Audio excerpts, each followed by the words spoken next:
believe that this nation should commit itself. Eyes have seen the glory.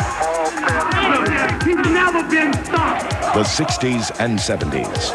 A&E takes you back in time, year by year, to the era that changed America forever. Decades. It was a decade of activism, of political disgrace, and international blackmail.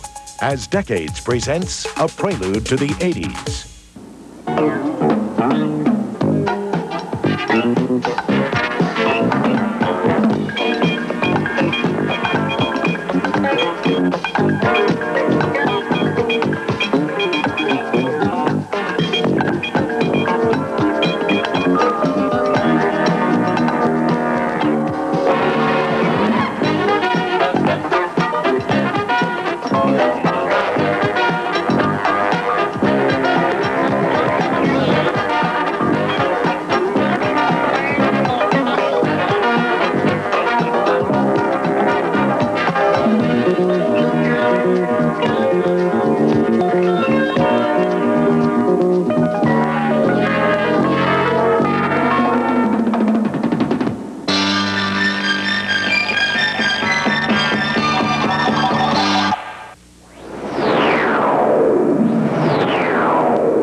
The 70s are coming at you, and they begin with a bang. Nixon orders U.S. troops into Cambodia. American students protest. It can't be true. Ohio's governor orders the troops onto the campus at Kent State University.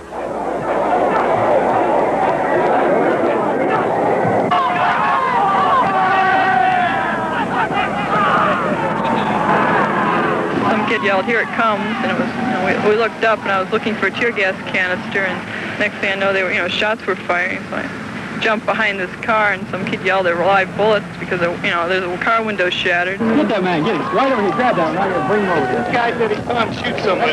The campus demonstration that turned into a massacre. Some guardsmen testify they never heard an order to fire, but fired because they saw others firing. When the smoke clears, there are 9 wounded, 4 dead. Could have been behind the guard. I was behind it, but they ran away. Parents of 4 slain students are paid $675,000 in damages by the state of Ohio, an amount to be shared with 9 wounded students, one of them crippled for life. Kent State, in a few years, begins construction of a gymnasium on the site some felt should be preserved as a landmark. And finally it was over, I got up to run away, and this guy says, "Oh my God, this girl's shot," and he picks her up, and she has this bloody spot on her jacket, and there's blood coming out of her mouth. And the decade begins with a bang at Kent State, an episode that ends with tears and lingering disbelief.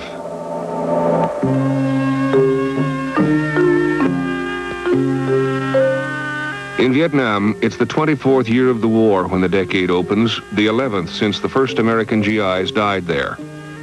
It's already the longest war in America's history, a war begun before the U.S. got into it, one that will continue for more than 2 years after the last of the 50,000 American deaths is recorded. Bring him around the back there and leave him.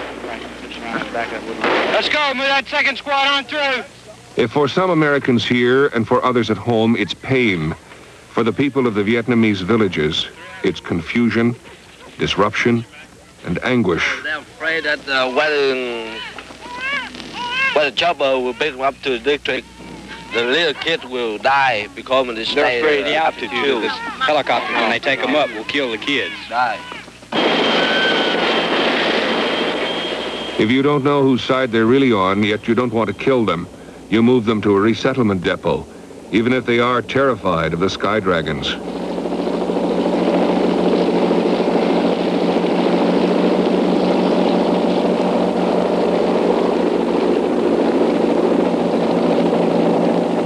Some panic, some try dope, but most GIs just do their time. Walking since early this morning, walking the last couple of days pretty steady with full pack on, and been burning a lot of hooches and stuff.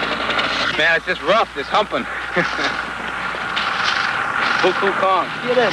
I really don't think too much of this war. Really, I think that we're not fighting it as much as we should be. Really, I think we ought to go all out and win this war. Most of us want to get it over with and get home. Let Asians fight Asians, Nixon decreed. And the GIs did start coming home. See you down there, boo. Good luck.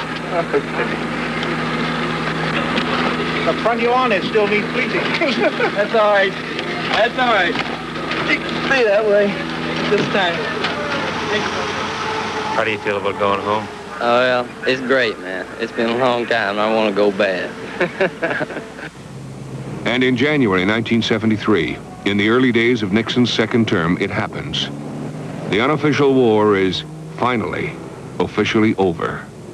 We today have concluded an agreement to end the war and bring peace with honor in Vietnam and in Southeast Asia. The following statement is being issued at this moment in Washington and Hanoi. At 12:30 Paris time today, January 23, 1973, the agreement on ending the war and restoring peace in Vietnam was initialed by Dr. Henry Kissinger on behalf of the United States and Special Advisor Lee Duc-Tho on behalf of the Democratic Republic of Vietnam. The heroes are the some 600 POWs, some in Vietnamese prisons for 8 years or longer. Goes something like this. Brings there a man with soul so dead who never to himself has said, "This is my home, my native land. And I thank God that I am home." Thank you very much. Every American, no matter his view of the war, is touched. And the pain of the prisoners becomes the pain of the nation. And likewise, the joy of coming home.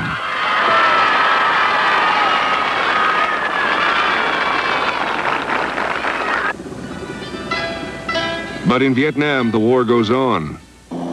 The last American troops are brought out over the next 3 months, right on schedule.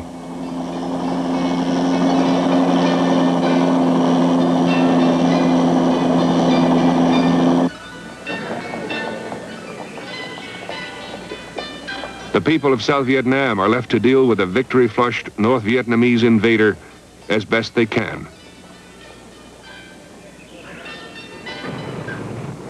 Within 24 months, the enemy has swept south, and he's soon on the outskirts of the capital.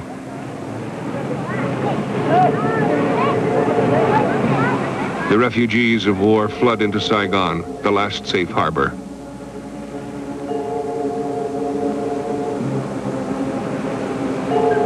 It is safe from the enemy for a time, but there is not enough room, or food, or medical attention.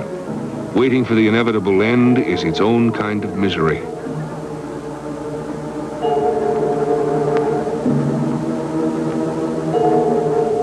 Saigon is a city of despair as the North Vietnamese tanks come rolling in.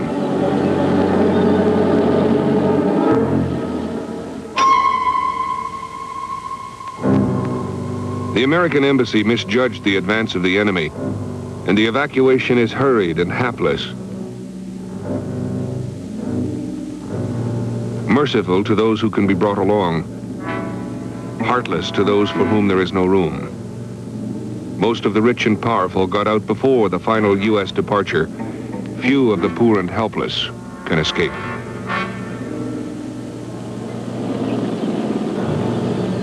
Within hours, the takeover is complete. Shortly after noon, on April 30th, 1975, the flag of the Provisional Revolutionary Government is raised at the Presidential Palace. A century of Western influence in Vietnam is at an end. South Vietnam's General Dong Van Minh goes calmly with his captors to announce the unconditional surrender. President Thu's successor, Big Minh, headed South Vietnam for only 3 days. The flags are changed throughout the city.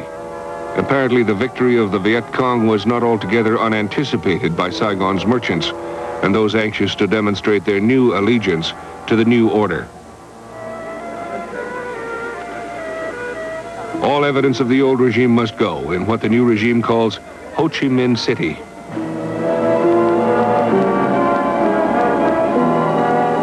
This monument, depicting South Vietnamese soldiers going into battle, was called the Liberty Statue.